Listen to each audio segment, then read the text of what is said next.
Médiasphère. Médiasphère.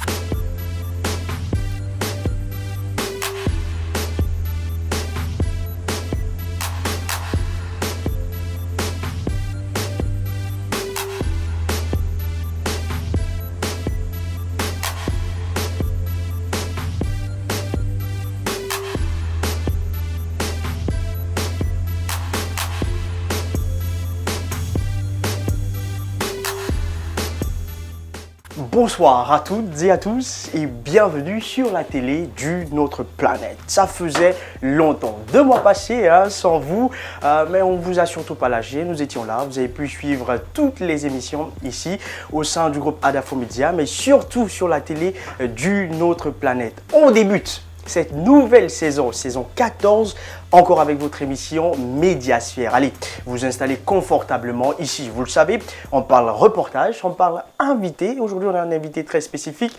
On parle aussi on zappe et on fait ensemble la semaine médiatique. Question de vous mettre au bain de toute l'actualité. Vous le savez donc justement, alors vous allez vous installer confortablement et vous et nous allons faire le tour de toute la sphère médiatique pour la rentrée de cette nouvelle saison 14 dans votre émission Médiasphère. L'équipe de Alpha Amadou Djoudlé Diallo est prête. Allez, c'est parti, on commence. Médiasphère. Médiasphère. Merci encore une fois de plus de nous préférer pour cette ouverture de la saison 14 avec votre émission Médiasphère. Justement, aujourd'hui, on a un très bel invité pour vous avec lequel on va ouvrir le bal aujourd'hui pour ce premier numéro. Lui, il est directeur général du groupe Joma Media. En même temps, vice-président chargé des questions de mobilisation des ressources de l'Urtelgui. Et lui, c'est bien sûr le DG, le directeur général Khalil Roularé. Bonsoir et bienvenue. Bonsoir, bonjour, bonsoir.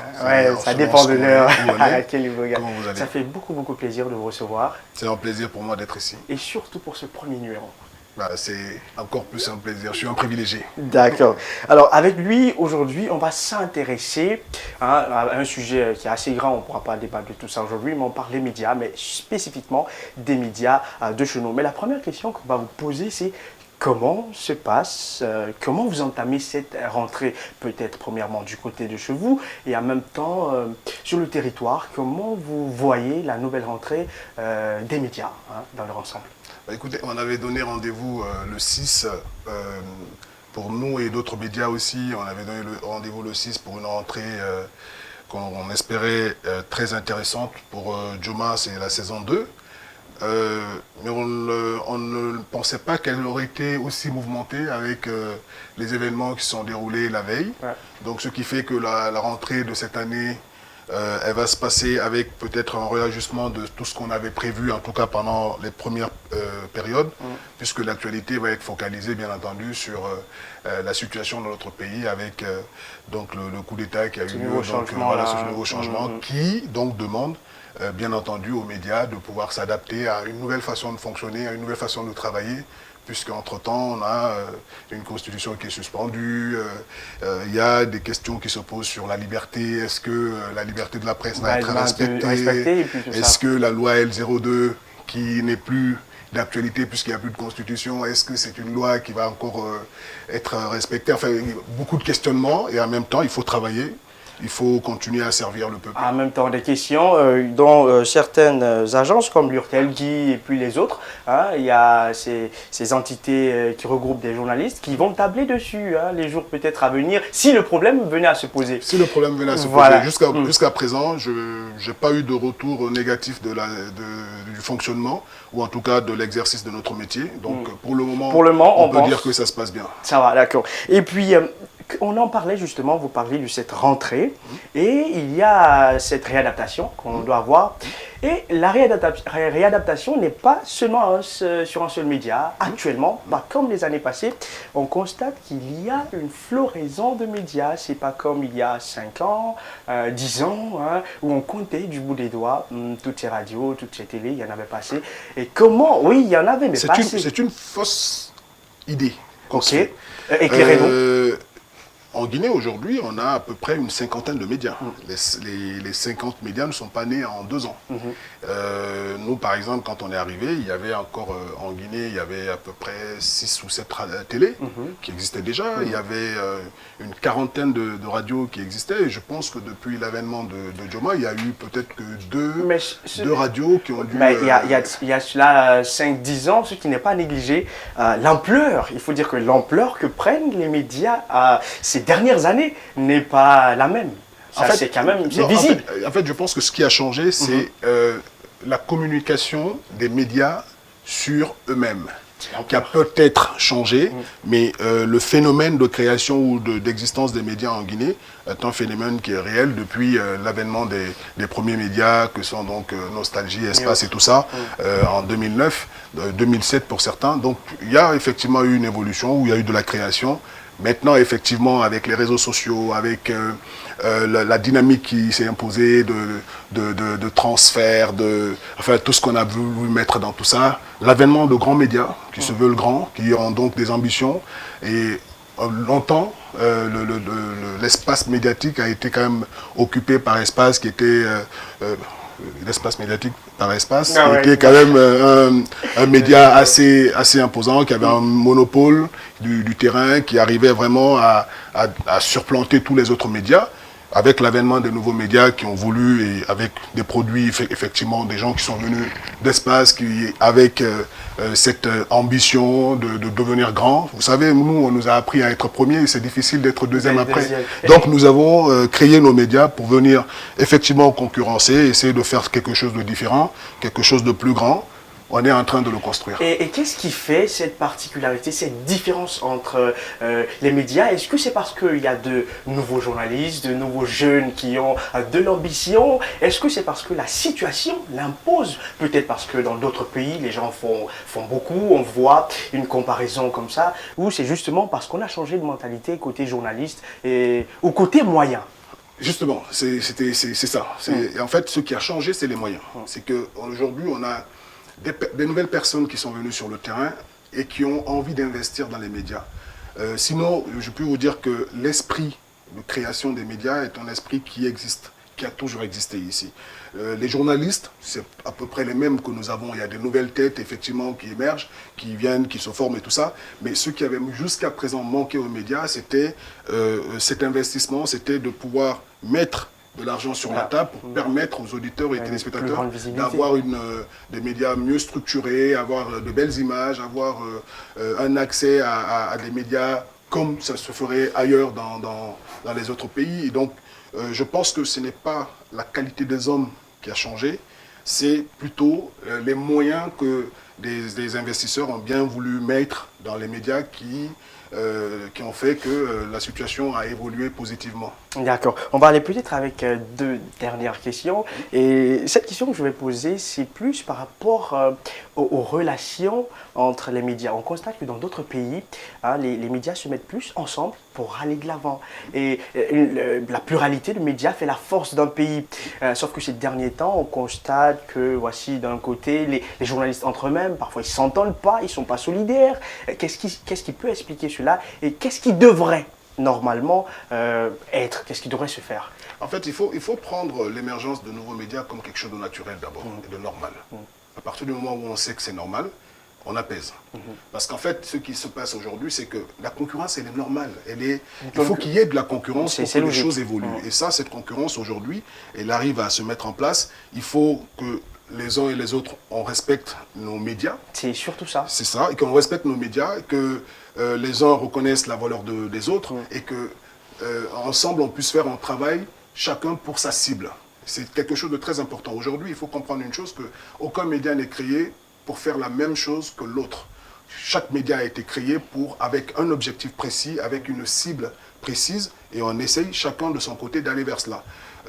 Les médias ont toujours été unis. C'est pour ça d'ailleurs qu'en Guinée, on a une seule association fêtière des médias audiovisuels, donc qui est l'URTELGUI, qui dispose aujourd'hui qui a en son sein tous les médias audiovisuels réunis. C'est la seule association. C'est d'ailleurs la seule partie de cette corporation qui est en une seule et même association.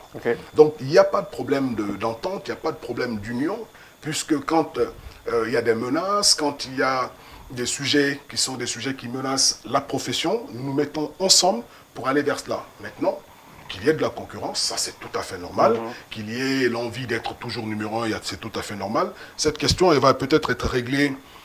On va arrêter, les médias vont arrêter de se poser ces questions-là quand il y aura certainement dans ce pays une véritable médiamétrie, une véritable solution de juger l'audimat, de voir un peu qui a fait quoi, comment, quel est le média qui a... Dans l'évolution, quand il y aura ces statistiques, cela permettra peut-être de nous enlever à nous la charge de le faire. Tout le temps s'affirmer en premier et l'autre en deuxième. Parce que c'est ça qui amène après les mauvais esprits, les mauvaises idées. Mais sinon, en réalité, personne ne vise l'autre. En fait, on ne va pas au marché pour acheter des gens. C'est ce que nous faisons, que les gens vont écouter, qui vont suivre. On a beau se parler, s'insulter, dire tout ce qu'on veut. C'est le travail. Celui qui écoute, c'est le travail qui C'est surtout l'auditeur, le téléspectateur qui est visé dans tout ça.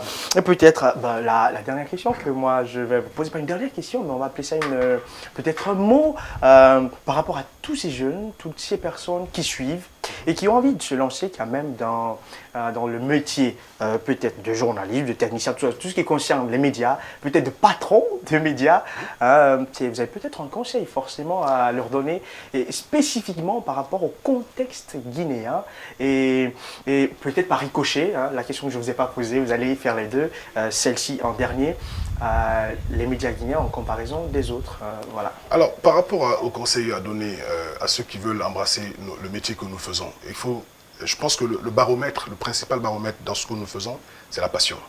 Le métier que nous exerçons est un métier qu'on ne fait pas pour gagner de l'argent, qu'on ne fait pas pour gagner un privilège quelconque, autre que celui de bien exercer son métier et d'être reconnu pour ça.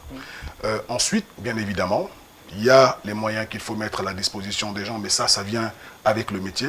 Donc je pense qu'aujourd'hui, il faut que des jeunes qui viennent dans ces métiers viennent d'abord par passion. Et une fois qu'ils sont sûrs qu'ils ont vraiment la passion, le reste va suivre. Quand vous êtes passionné, le patron de médias qui vous observe, qui voit en vous que vous avez la niaque, que vous avez l'envie de travailler, que vous mettez tous les efforts en œuvre pour que vous puissiez paraître, parce que c'est de ça aussi qu'il s'agit, les moyens vont suivre. Donc moi je pense que quelque part, la première opinion ou la première idée qu'on doit avoir en allant vers ce métier, c'est d'abord d'être passionné, d'avoir envie et d'aimer ce métier. Bon, alors, une fois que cela est dit, on passe à l'international. C'est difficile aujourd'hui de se comparer à ce qui se fait ailleurs. Il y a certainement des pays où ils sont un cran en dessous de ce que nous faisons aujourd'hui, véritablement grâce à l'avènement des nouveaux médias avec des moyens, ça a permis à tous les médias de rehausser le niveau. Ceux qui étaient là, je parle d'Espace par exemple, à rehausser le niveau. On voit qu'il y a des investissements qui se font. Ceux qui sont arrivés viennent avec de gros investissements aussi, donc essayer de relever un peu tout ça. J'ai vu que partout, dans toutes les rédactions, dans tous les médias, il y a un changement.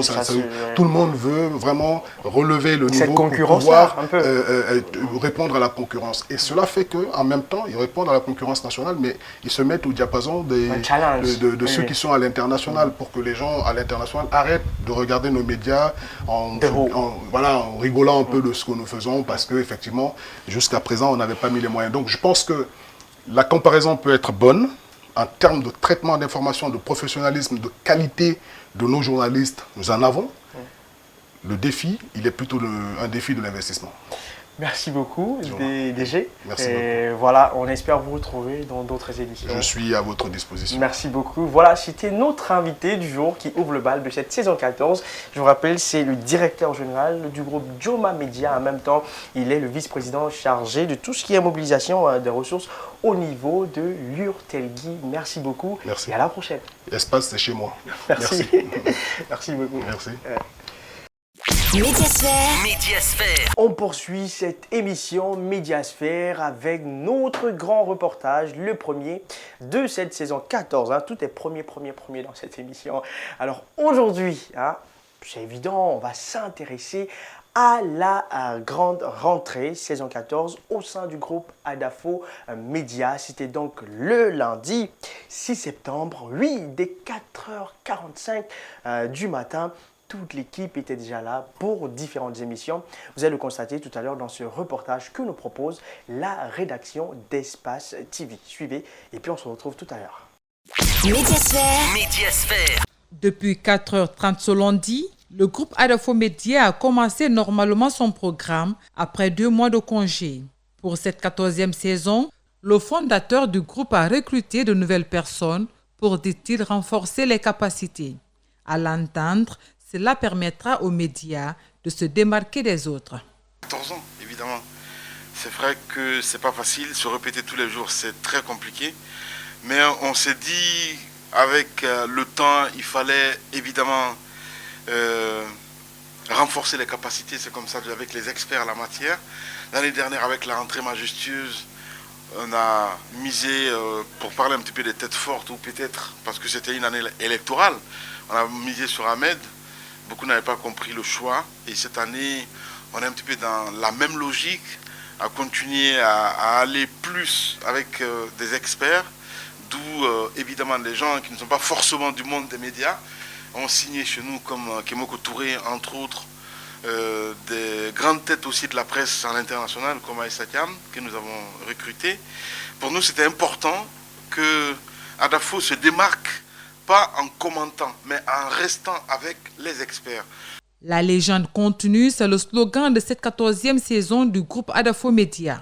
Le directeur des ressources humaines remercie tous les auditeurs et téléspectateurs pour la confiance et le soutien. Il remercie également son équipe pour le travail abattu lors de la saison dernière et les encourage à plus de professionnalisme cette saison. Les gens qui nous suivent et nous écoutent depuis 14 ans. Nous disons merci à ces mêmes auditeurs et téléspectateurs qui nous ont soutenus jusqu'aujourd'hui. Je tiens à dire bravo et félicitations à mes équipes, Télé et Radio Réunies et mes équipes de l'intérieur du pays. Le rédacteur en chef de la télévision Espace promet aux téléspectateurs des innovations en termes de contenu. Il met un accent particulier sur les reportages grand format qui ont été appréciés par ces derniers lors de la saison 13.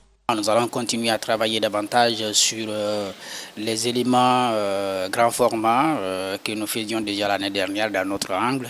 La population a trouvé du goût à cela, nous allons continuer à le faire.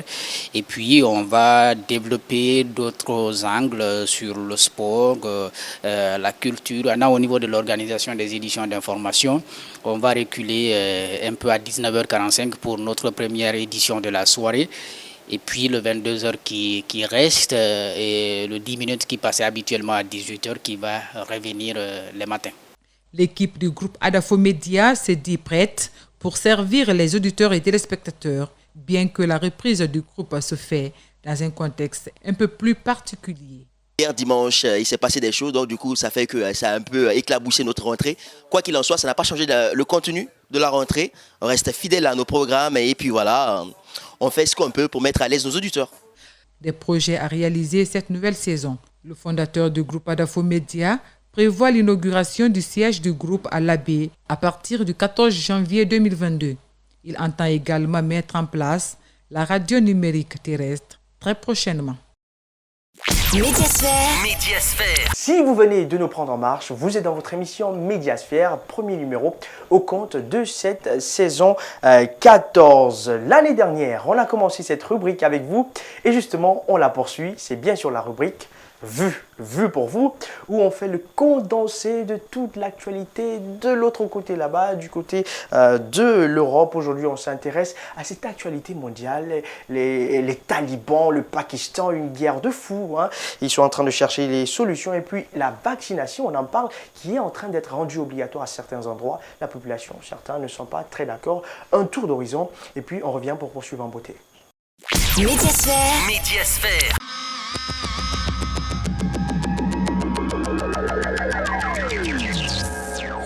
Ce que vous pouvez entendre ici, ce sont des cris à bas, le Pakistan, vive notre liberté. Ces manifestants dans le centre-ville de Kaboul, ils parlent évidemment de la vallée du Panjshir et de l'attaque des talibans qui a vaincu la résistance dans le Panjshir. Ces manifestants, ils estiment eh bien, que c'est le Pakistan qui a appuyé les talibans et qui a permis cette chute de la dernière poche de résistance. On est venu manifester pour défendre nos droits, mais les talibans ne nous en laissent aucun. Les femmes devraient pouvoir faire partie du prochain gouvernement. Vous avez peur? Oui. À l'université, hommes et femmes sont désormais séparés. Les étudiantes devront porter le voile intégral et une longue tunique noire. Elles ont l'impression que le piège taliban se referme de plus en plus sur elles. Aux abords du palais présidentiel, la tension commence à monter. Les talibans tirent de longues salves de coups de feu pour disperser les manifestants. Nous devons nous replier en urgence. Toute cette partie représente les talibans, car à chaque fois qu'ils viennent parmi nous, ils se font exploser. À droite, il y a un poème célèbre qui dit que malgré les talibans, malgré la peur que nous inspirent les talibans, nous sommes toujours là et en vie. Il dit littéralement « J'irai t'embrasser au milieu des talibans et je n'ai pas peur de cela ». Nous découvrons également les impacts des tirs de talibans juste à côté. Ils visaient vraisemblablement des journalistes qui filmaient sur le toit. Comme il y a eu beaucoup de tirs de sommation pour réprimer les manifestations, je me suis dit que il y a peut-être eu des balles perdues, sauf que l'impact commence là, en bas de la vitre, et termine dans le plafond, juste au-dessus de ma chambre. Il est là, voilà. Et il y en a même deux autres de plus. Les talibans dévoilent leur gouvernement et promettent d'appliquer la charia.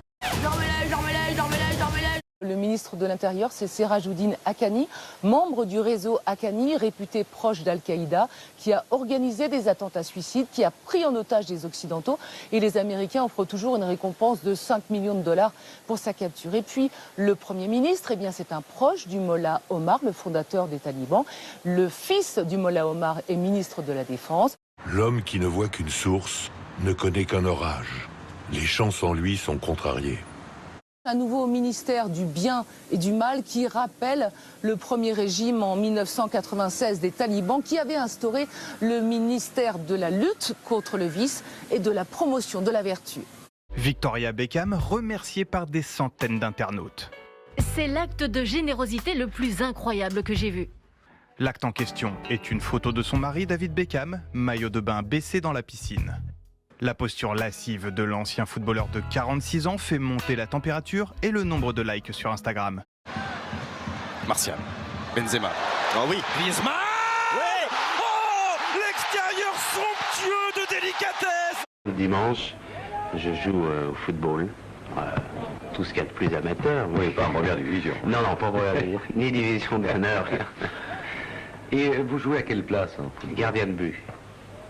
Pourquoi? Parce que c'est moins fatigant que jouer avant-centre? Bah peut-être, oui. Non, puis j'aime bien plonger, il y a les plongeons, là, tout ça, on fait un peu de cinéma pour changer. Léo Dubois, Griezmann, qui va pouvoir recentrer ce ballon. Comme certains acteurs, Depardieu entre autres, qui devaient péter avant de jouer. Alors, c'était tout à coup une rafale de paix, tout le monde attendait. Et après, tout à coup, il entrait dans le rôle, c'était fantastique. Mais donc, il ne mettait pas les gens mal à l'aise. Hein. C'est bizarre de trouver son inspiration dans de l'expiration à ce point-là, mais bon, c'est la vie. Hein. It's not just the name of a man. It's a verb. It's a verb that represents vitality, charisma, a force of will. It represents super coolness.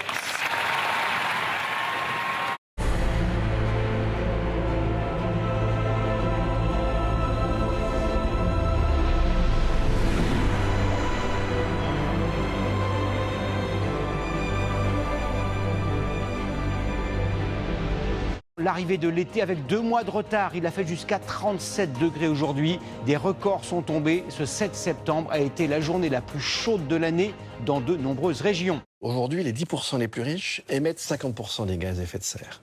Les 50% les plus pauvres n'émettent que 10% des gaz à effet de serre mondiaux. Ce qui détruit l'habitabilité de cette planète, c'est un niveau de richesse matérielle délirant. Ces 500 grandes familles, justement. Nous avons découvert ça au cœur de l'été. Leur grande fortune, pendant le temps du mandat Macron, a quasiment doublé. A quasiment doublé. Ils sont passés de 500 milliards d'euros de patrimoine à 1000 milliards d'euros de patrimoine en l'espace de 4 ans et demi. Le ministre de l'économie Bruno Le Maire a annoncé hier que le SMIC augmenterait de 31 € pour atteindre 1 586 € bruts par mois le 1er octobre. Une hausse automatique liée à l'inflation, mais le gouvernement refuse de donner un coup de pouce supplémentaire.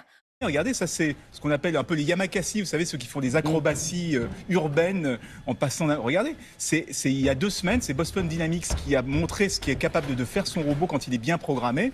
Donc là, il est capable de sauter lui-même et même capable de faire un saut périlleux arrière. C'est assez impressionnant. Il n'y a pas de trucage, c'est pas des images de synthèse, ce sont des véritables robots. Médiasphère. Et la fin donc de ce premier numéro de Médiasphère au compte de cette saison 14. Premier numéro, mais pas le dernier au compte de cette saison. On vous retrouve donc la semaine pour faire le tour ensemble de toute la sphère médiatique. Merci à nos chers amis qui étaient là juste en face de moi, mon cher ami Abdoulaye Camara. Et puis l'autre, lui c'est mon grand, Djibril Kabak Camara. Et ce tour qui était aussi là, Ibrahim Tapré pour votre service. Le tout réalisé pour vous par Alpha Amadou Diallo. Merci à lui pour la réalisation de cette émission. Restez surtout sur Espace TV. On se retrouve la semaine prochaine pour faire ensemble le tour de toute la sphère médiatique. Prenez soin de vous où que vous soyez. Restez sur Espace TV. Nos programmes sont les meilleurs. Médiasphère.